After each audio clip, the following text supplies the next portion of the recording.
Have you ever felt embarrassed because you couldn't hold your pee in time? If you're over 70 and dealing with leaks or sudden urges that seem to come out of nowhere, you're not alone, just aren't, and you're not helpless. Many older women assume it's just part of aging, something to hide or quietly live with. But what most people don't realize is that the bladder is influenced by daily habits. Small things you do without thinking that either help or quietly make the situation worse. This video is not about embarrassment. It's about awareness. We're going to walk through 8 specific habits that many women over 70 are doing every day that are making bladder leaks more frequent and more frustrating. These habits are subtle, often overlooked, and sometimes passed down as normal ways of managing your day. But the truth is, doctors warn that these behaviors may be standing in the way of real relief. If you've ever felt discouraged or even ashamed about wetting your pants, you deserve better. There are changes you can make that will help you feel more in control and less anxious when you leave the house or laugh with friends. Stay with us until the end, because the last few habits might be the ones you've been doing the longest. And once you recognize them, everything can start to change for the better. Let's walk through this together. Number 1.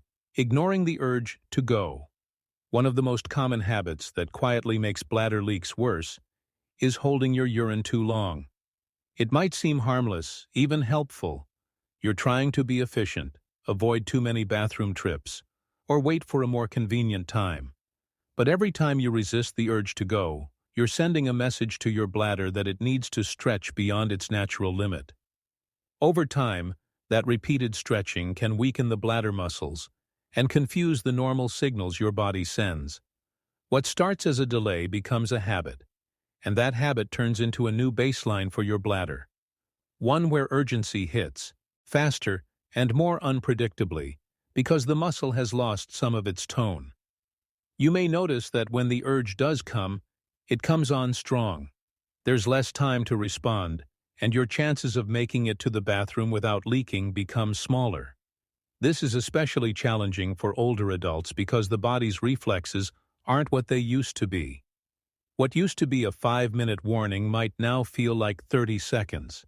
And if your muscles have been trained to hold for hours only to be emptied in one big rush, they're less likely to respond when you truly need them to. It's not just about muscles either. The bladder is part of a larger feedback loop with your brain. When you keep ignoring the urge, your brain gets used to tuning out the signal. And when you want it to listen, it might not respond fast enough. That's when surprise leaks happen, often at the worst moments. For women over 70, especially those managing mobility issues or who dislike public restrooms, this habit is often built around good intentions. You may think, "I'll just go when I get home," or "I don't want to be a bother."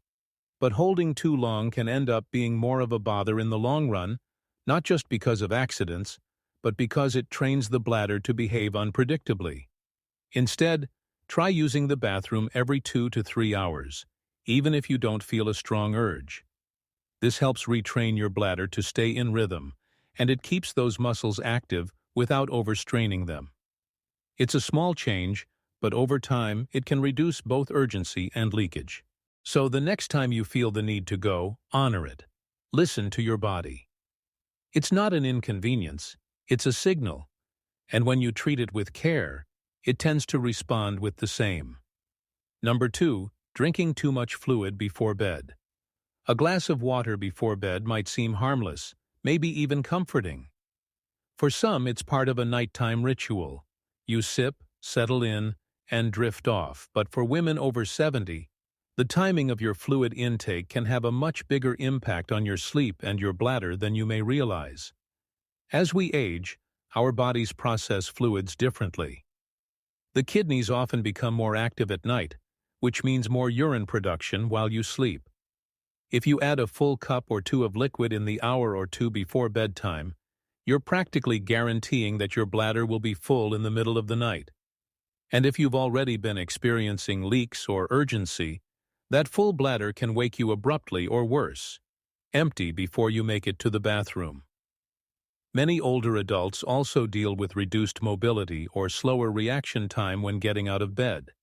Combine that with a dark room, cold floors, or a stiff body, and you have the perfect storm for a nighttime accident. Not because you don't care, but because your body simply can't move as fast as it used to when the pressure builds. There's also the matter of sleep quality. Even if you manage to get up in time, repeated nighttime bathroom trips can interrupt your sleep cycle and leave you feeling groggy and frustrated the next day. Poor sleep makes everything harder, from memory to balance to mood, and it can even make bladder control worse. Since fatigue affects muscle response and timing, the solution isn't to avoid drinking fluids altogether, but to shift your intake earlier in the day. Make it a habit to hydrate well in the morning and afternoon. Then taper off after dinner. If you feel thirsty at night, take a few small sips instead of a full glass. And if you take medications with water at bedtime, talk to your doctor or pharmacist about whether they can be moved to an earlier time. Even that one adjustment, reducing how much you drink in the evening, can dramatically lower the number of nighttime accidents and give your body a chance to rest, repair, and regain some control. Because bladder leaks don't just affect your confidence, they affect your quality of life. And sometimes avoiding them starts with something as simple as knowing when to stop sipping. If you're still watching this video and finding these insights valuable, please comment number 2 below to let me know you're here. And if you haven't subscribed yet, I recommend you subscribe and turn on the bell so you don't miss any videos. Your support helps us continue creating good content to inform and inspire you. Now, let's move forward. Number 3. Relying on caffeinated drinks like coffee or tea. For many women, that morning cup of coffee or afternoon tea is more than a drink. It's a comforting ritual, a moment of peace, or a social habit shared with a friend. But what you may not realize is that caffeine, while familiar and soothing, could be quietly making your bladder more sensitive, irritated, and difficult to control. Caffeine is a known diuretic, which means it encourages your body to produce more urine. That's part of why you feel the urge to go shortly after your morning brew. But beyond that, caffeine also acts as a bladder stimulant. It increases muscle contractions and can cause your bladder to feel full even when it isn't. For those already dealing with urgency or incontinence, this double impact, more urine and more stimulation, can lead to more frequent leaks. And it's not just coffee. Many teas, sodas, chocolate drinks, and even certain medications contain caffeine. Even decaf doesn't always mean caffeine-free. For a bladder that's already sensitive or struggling to hold strong, even a small dose can tip things out of balance. You may have noticed this without realizing what caused it. Suddenly needing to run to the bathroom after your usual breakfast, or not. Making it through a car ride without stopping. You might have even chalked it up to aging. But often, it's caffeine that's whispering to your bladder, not your age. For older women, especially those trying to stay active, social, or well-hydrated, this can be frustrating. Cutting out coffee or tea altogether might feel like too much, but reducing how much you drink, especially in the late morning or afternoon, can make a big difference. Even switching to herbal teas or non-caffeinated alternatives 2 or 3 days a week can ease the burden on your bladder. You might also try observing your response. For some people, 1 cup in the morning is manageable, but a second or third causes issues. Pay attention to what your body's telling you. If leaks tend to happen on days with more caffeine, it might be time to adjust your intake. This isn't about giving up everything you enjoy. It's about being mindful of what makes your body work better and what quietly gets in the way. And sometimes just choosing a caffeine-free drink instead of the usual can lead to a noticeable change in control, comfort, and confidence. Number 4. Not doing pelvic floor exercises. One of the most overlooked causes of bladder leaks in older women is something no one sees but affects everything: your pelvic floor. This group of muscles sits at the base of your pelvis and supports your bladder, uterus, and bowel. And like any other muscle, if you don't use it, you lose it. With age, especially after childbirth, surgery, or hormonal changes during menopause, the pelvic floor can become weaker. That weakness shows up in small but frustrating ways. A laugh turns into a leak. A cough surprises you. A sneeze ends in discomfort. These aren't accidents. They're signals that the muscles meant to hold things in place aren't as strong as they used to be. What's heartbreaking is that many women don't realize they can do something about it. They think this is just what happens after 70 and start relying on pads or avoiding certain activities. But doctors say that strengthening your pelvic floor through targeted exercises, often called Kegel, can dramatically reduce or even stop bladder leaks. The beauty of these exercises is that you can do them anywhere. Sitting in a chair, lying in bed, waiting at a stoplight, no one has to know. It's a simple clench and release motion like you're trying to stop the flow of urine midstream. Holding for a few seconds, releasing, and repeating throughout the day builds strength where it matters most. But consistency is key. Just like you wouldn't expect your arms to get stronger by lifting weights once a week, your pelvic floor needs regular, focused effort. Start small, 5 or 10 contractions at a time a few times a day. Over time, as the muscles respond, you may notice fewer leaks, better control, and even improve posture or core stability. It's never too late to start. Some women in their 80s have seen real improvement just by sticking with it for a few months. And if you're not sure you're doing them right, many physical therapists specialize in pelvic health. They can guide you with proper technique and help tailor a plan that fits your needs and lifestyle. What matters most is this: you don't have to accept leakage as your new normal. You have muscles designed to support you. They just need a little attention, and when you give them that, your confidence grows right alongside them. Number 5. Skipping bathroom trips during the day. It might seem harmless to wait a little longer between trips to the bathroom, especially if you're out shopping, watching a movie, or simply not wanting to be that person who constantly excuses themselves. But when this becomes a regular habit, it trains your bladder in ways that can backfire.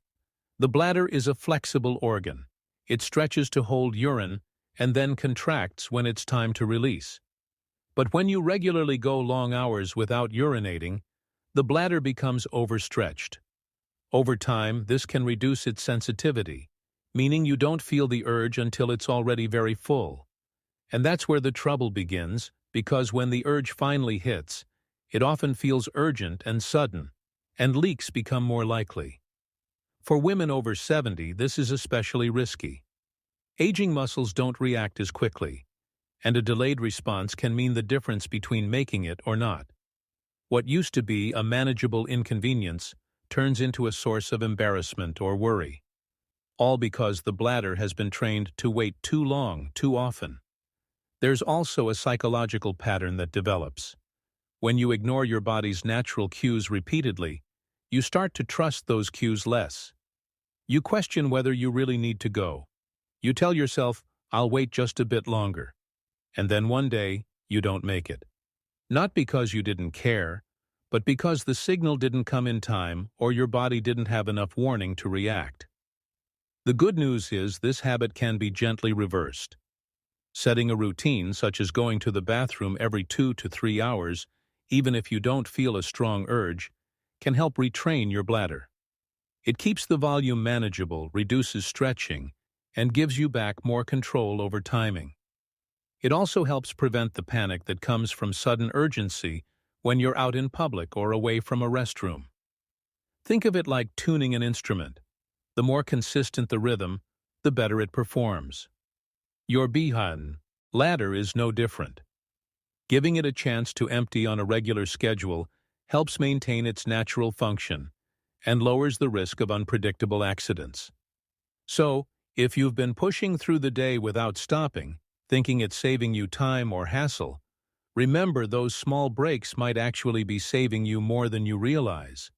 They're protecting your comfort, your confidence, and your sense of control. One restroom visit at a time.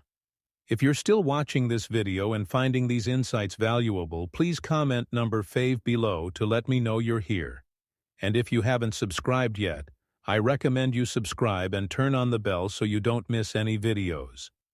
Your support helps us continue creating good content to inform and inspire you. Now, let's move forward. Number 6. Being constipated often.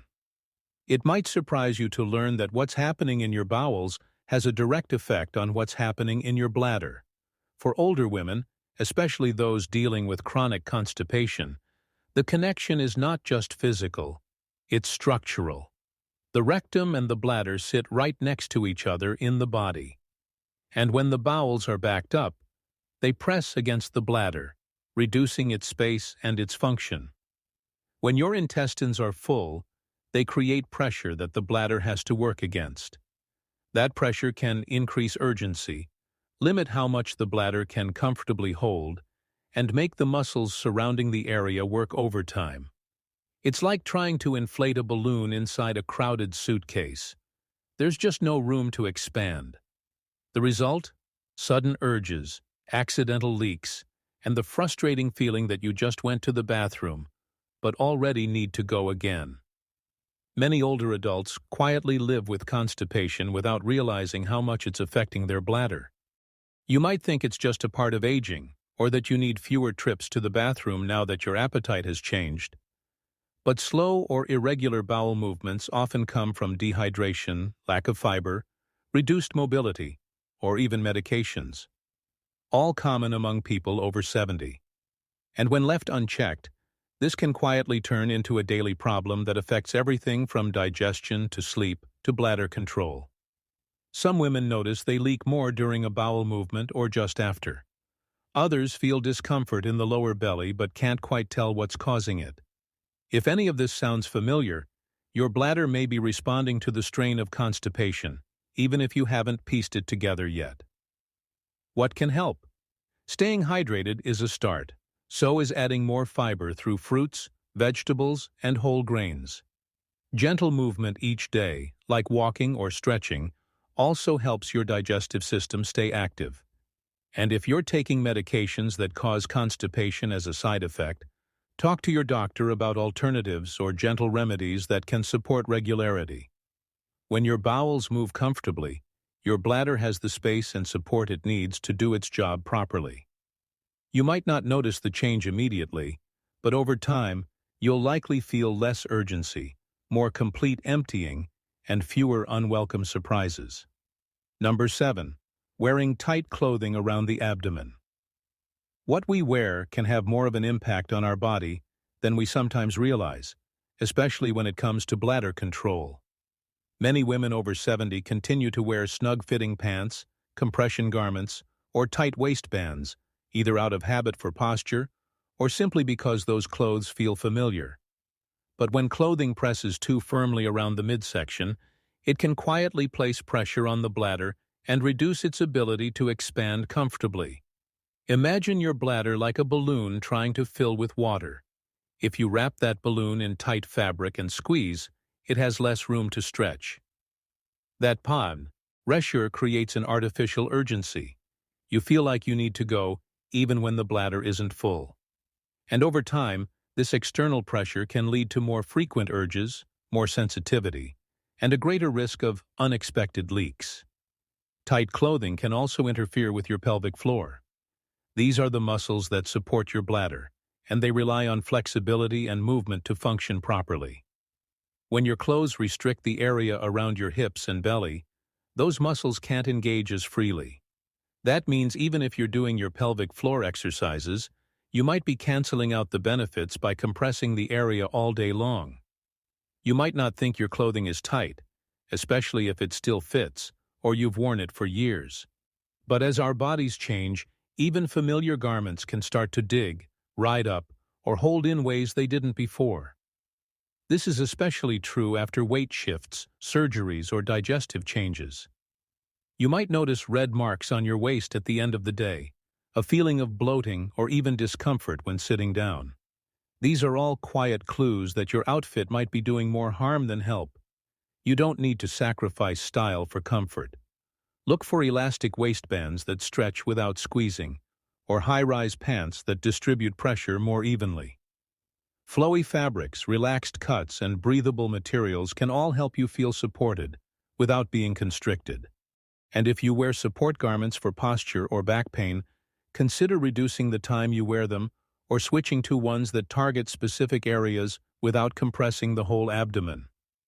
It's a small adjustment, but for some women, changing just one pair of pants or skipping the controlled top layer has reduced their bladder discomfort almost overnight. It's not about giving up what you love. It's about listening to your body and giving it room to breathe, move, and function at its best. Number 8. Assuming it's just aging and not seeking help. One of the most damaging habits isn't physical at all. It's what we tell ourselves. Many older women begin to experience bladder leaks, urgency, or nighttime accidents, and quietly assume this is just what happens after a certain age. That belief alone keeps countless women from seeking real effective help. It's easy to fall into that mindset. You see friends dealing with the same thing. You hear it mentioned in passing, sometimes with humor, sometimes with embarrassment. Even doctors may not bring it up unless you do. And because it's common, it starts to feel normal. But here's the truth. Just because something is common doesn't mean it's inevitable. And it certainly doesn't mean you have to suffer through it. There are dozens of treatable causes for bladder leakage, and many of them have nothing to do with how old you are. Weak pelvic floor muscles, medication side effects, diet triggers, hormonal changes, past surgeries. These are all things that can be addressed, but they only get addressed when someone speaks up. Too often, women wait until the issue has affected their sleep, social life, travel plans, or confidence before they say something.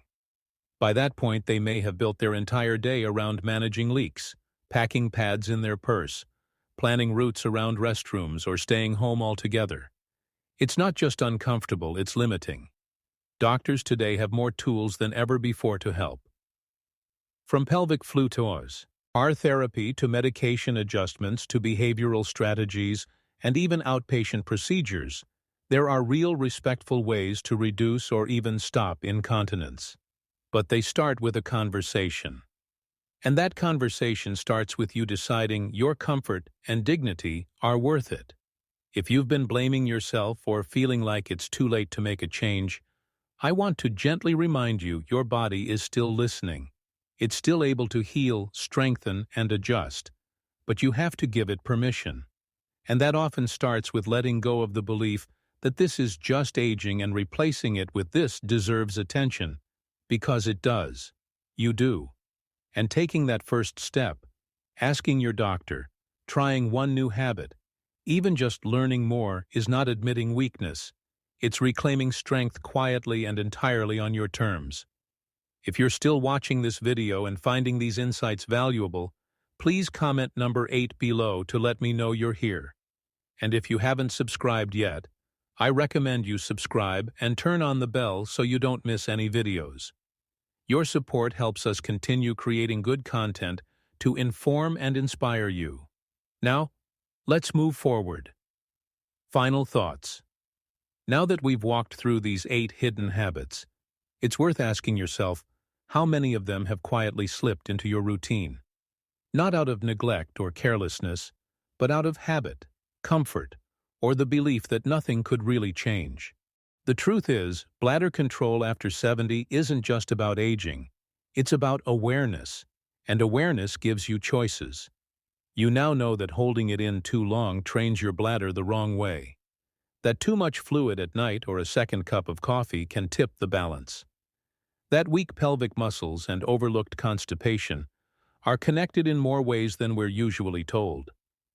That even your clothing and your mindset have a role to play in your comfort. You also know you're not alone. Many women in their 70s and 80s are walking through this quietly, managing, adjusting, but also longing for something better. The good news is, better is possible. You don't need to accept leaks, urgency, or nighttime accidents as your new normal. You can take small, consistent steps to regain confidence, comfort, and control. And every change you make, no matter how small, sends a message to your body. I'm still paying attention. I still care. So, which habit stood out to you most? Was it something you've always done, never thinking it could affect your bladder? Or maybe something new you're willing to try starting today? This isn't about doing it all at once. It's about starting where you are and giving yourself the grace to grow. Because life after 70 isn't the end of your story. It's still your story. And the more comfort and confidence you have in your body, the more fully you get to live it. Thank you for joining us today. We'd love to hear from you. Leave a comment below and share one thing you learned today and how you plan to use it in your life. Your thoughts are important to us, so don't hesitate to share them. Reading your comments gives us great motivation and encouragement. If you enjoyed this video and found it helpful, please like, subscribe, and share. Your support helps us continue creating good content to inform and inspire you. Thanks for watching Elderly Wisdom Insight, and we look forward to seeing you in the next video.